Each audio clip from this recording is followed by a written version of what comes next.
Manchester City will not only win the Premier League but it seems they will do it without any semblance of fuss. Pep Guardiola's team will now be champions if they beat Manchester United on April 7, providing they also win at Everton on March 31.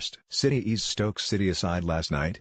Guardiola will not admit it, but apart from a 10-minute spell before halftime it looked simple.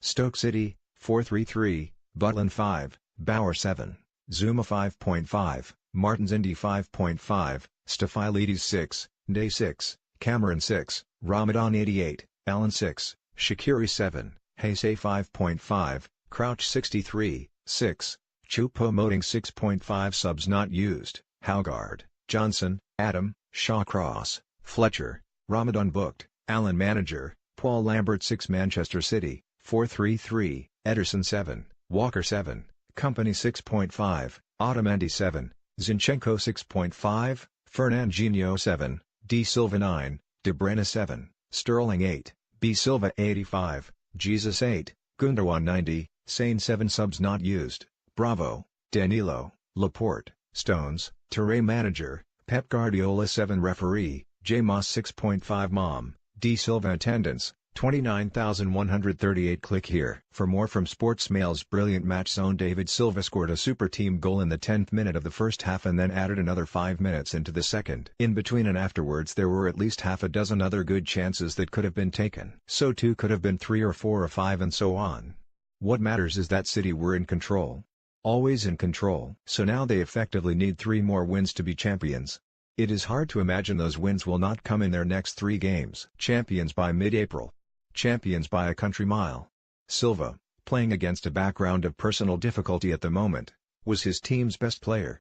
He so often is. But an understanding of team play and of the need for hard work ran through this team once again here, and it is hard to think that there will be much new for Guardiola to tell them as they arrive in the Middle East for some warm weather work today. Stoke's game plan was clear from the start and it was familiar, too. Lambert's team set off City in the hope they could squeeze the space inside their own half and keep their opponents' opportunities to a minimum. It was easy to understand Lambert's logic.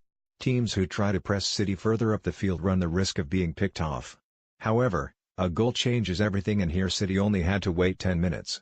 There had been no explosive start from the league leaders. Guardiola fielded a strong team but they were not immediately into their stride. The problem for Stoke was that when City did find a gear it was the top one and it was enough to ease them into the lead. Strangely, it was a relatively poor touch from Gabriel Jesus that started things off.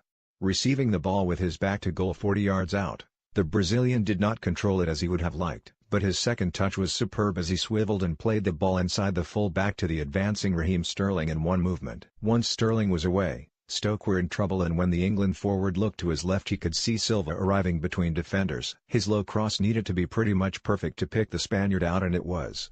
Silva buried the ball with his left foot past Jack Butland in the Stoke goal without breaking stride. So early in the game, things looked ominous for Stoke. Soon after the opener, a move that started with goalkeeper Ederson swept City up the field, and within seconds a combination of Kyle Walker, Kevin De Bruyne and Silva had set Leroy Sane free. That time a shot on goal didn't follow, but it was another sign of what City are capable of doing. Forced now to chase the game, Stoke had to be a little braver, and it was clear their best outlet was the scampering Swiss forward Xherdan Shaqiri. The right-sided player clearly fancied his duel with young City left-back Oleksandr Zinchenko, and when he pushed the ball through his legs and pulled it back in the 21st minute, Batunde's low shot was deflected wide by City midfielder Fernandinho. There were other half-chances for City as the half wore on, a header missed at the near post by Jesus and a volley across goal by Sane, but to Stoke's credit the champions-elect didn't have things all their own way. Indeed, City's central defender Vincent Kompany was fooled by a long clearance by Butland before half-time, and when Walker stuck a foot out to try and dispossess the breaking Heysay, the ball looped towards the top corner, forcing Ederson to backpedal and touch it over the bar. Stoke had ended the half well. Shame, then, that they couldn't take that momentum into the second period. Within 5 minutes City had doubled their lead. Once again the interplay from Guardiola's team was impressive as Sterling robbed and watched as a quick interchange between Fernandinho and Jesus allowed Silva to steal and to score. As Jesus lifted the ball across the penalty area towards Silva, Butland seemed caught in two minds. Had he stayed on his line he would have been hard to beat, but instead he chose to advance, and as a result it was a touch easier for Silva to nudge the ball past him. On the touchline, Lambert swung his arms and exhorted his players to give him more effort.